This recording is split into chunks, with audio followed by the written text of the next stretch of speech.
Welcome to Costa Rica. Costa Rica is known as one of the happiest countries in the world. After spending a week in the heart of the country, I would agree. The country is the home for over 5 million citizens and has one of the strongest senses of community I've ever seen. According to Anywhere.com, in the World Happiest Report, Costa Ricans reported feeling a good sense of social support from friends and family. My name is Brandon, and I work for a company called Rustic Lumber Store. Located in Louisville, Nebraska, we are Nebraska's largest specialty wood provider. If you've ever visited our showroom, I'm sure you've seen the hundreds of slabs, crosscuts, and pieces of wood that stock our shelves. A majority of the wood that we carry are exotic slabs that come from Costa Rica. For the past year, we've been working with a company known as Costa Rica Live Edge Slabs, and we've been impressed with the quality of their work, as well as their services and operations. And after procuring a tree that is over 500 years old, we decided to visit them on a company trip to see their operations in action. While we were there, we were taught a phrase that the country is known for. And excuse me while I botch this, Pura Vida. This is translated as pure life or simple life. And for them, it's a way of life.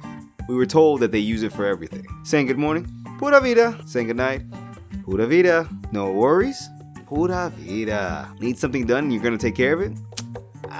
Pura Vida. Anywhere.com puts it best. Pura Vida is not just a slogan made up by the tourist board. It's a genuine statement and a popular shorthand for a sunny outlook on life. This way of life didn't happen by accident. Back in the 1940s, the country abolished its military, allowing it to spend more money on its health and education system. And in the 1980s, the country established the University of Peace.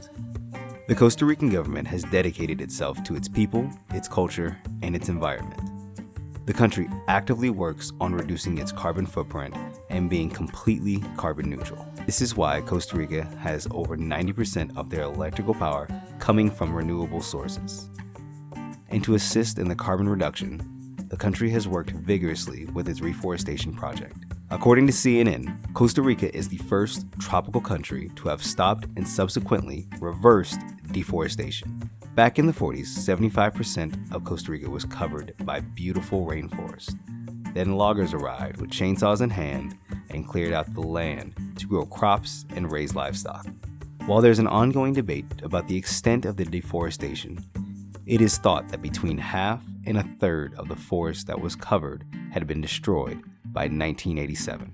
And after an all-time low, the government took radical action to convert the country back into a natural paradise, making it illegal to chop down forests without the approval of authorities. And before we go into more detail about our visit to Costa Rica, let's go back to our school days.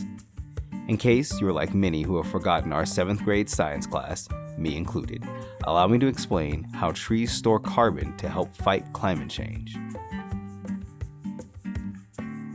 Leaves absorb sunlight and carbon dioxide. Photosynthesis converts CO2 and water into glucose. Glucose is used in respiration to power cells. Unused glucose is stored as starch in the living parts of the trunk and roots. Stored starch is broken down and used in respiration in the winter and overnight. Carbon is permanently stored when the living X-limb is transformed into the heartwood. Carbon remains in the wood if the tree is felled and used in construction. According to the website Climate and Weather, forests play a huge role in the carbon cycle of our planet. When forests are cut down, not only does carbon absorption cease, but the carbon stored in the trees is released into the atmosphere as CO2 if the wood is burned or even if it's left to rot after the deforestation process. This is what brings us to Costa Rica. Costa Rica Live Edge Slabs is helping its country reduce the carbon footprint by taking the dead or fallen trees and repurposing them into slabs. These slabs are turned into furniture, giving new life to the fallen or dead trees. Thank you for watching. Tune into our next video when we go over the company's operations and the inspection of our new shipment.